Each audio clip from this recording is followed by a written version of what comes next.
Welcome back, everyone. Thank you very much to Margot Denuncio from Planned Parenthood for giving us a great presentation for parents about having an open and honest conversation about sexual health with their children. So we're back in the studio, and joining us now are Katie and Kim. Katie is a young adult living in Oshkosh, and Kim is a resident and parent of 4. So thank you both very much for joining us today, ladies. Thank you. Sure. So Katie, I'm going to start with you. As a young adult, recently a teen, what do you feel is the most challenging about talking to your parents about sexual health? Sure. I feel like sometimes parents kind of skirt around the questions that we have when we ask them, so we don't know if they don't know the answers or maybe it's just an awkward topic. So it'd be nice when we do ask them about sexual health if they could just give us a straight answer, and then we'd feel more comfortable talking about other things as well. Awesome. So thank you very much for sharing that perspective. I think a lot of times parents don't even know what kids are their kids are thinking. So to just have a straight answer like that is really important. Exactly. So Kim, I'm going to ask you the same question, only in reverse. So what do you think as from a parent's perspective, what do you think is challenging about discussing sexual health with your children? Well, I have 4 children, and my oldest is 11, and his siblings are 9, 5, and 3.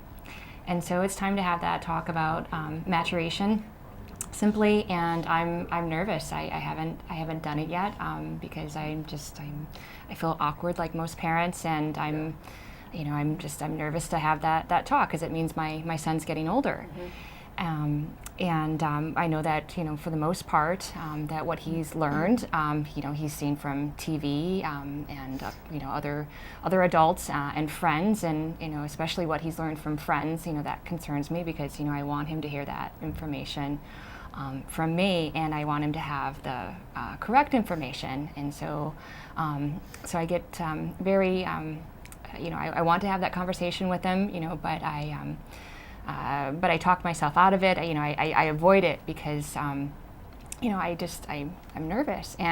But I also know in the back of my mind that the longer I wait, the more likely he is to, perhaps explore on his own, and, that makes me very concerned. Well, thank you very much for sharing your perspective too, because I'm sure, and Jamie, I'll ask you this, I'm sure your fears and your nerves are very common amongst lots of parents. So, Jamie, building on the importance of having our open and honest discussion, parent-child, today, do you have anything that can help Kim and Katie with some of the concerns that they mentioned? Sure. And your concerns are valid, and they're not alone. Lots of parents think this. I'm a parent as well, and I have some fears about talking to my children about these topics. One thing that we do know, one thing that's come up about parents, and not just around sexual health, about drugs and alcohol and lots of things, is if we give them the information about it, that's going to make them more likely to go out and engage in these risky behaviors.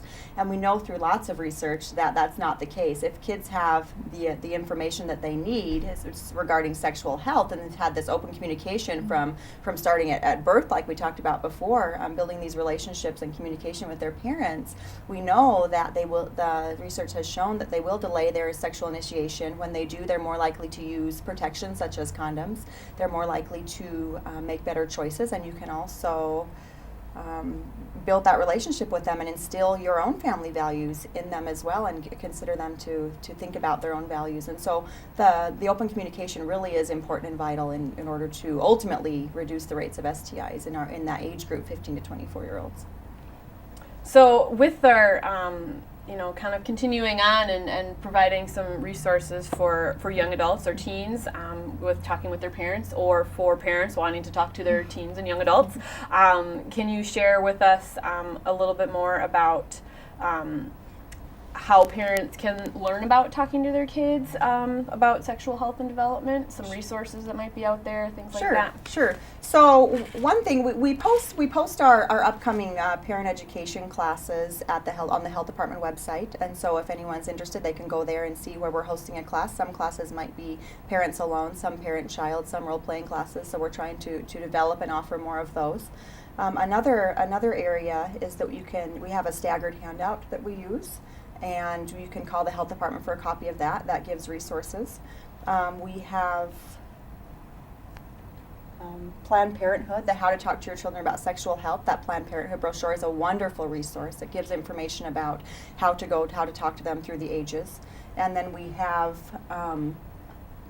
other websites. We have Advocates for Youth is one. We have Advocates for Youth website, which gives a lot of parent-child communication. We have iwantoknow.org is a website that has lots of communication resources that parents can go to, and both Advocates for Youth and iwantoknow.org give role play exercises and other things to make it a more comfortable conversation. And then lastly, of course, Planned Parenthood has lots of good resources, and they hold community classes, and they have community educators as well that can help out with different topics.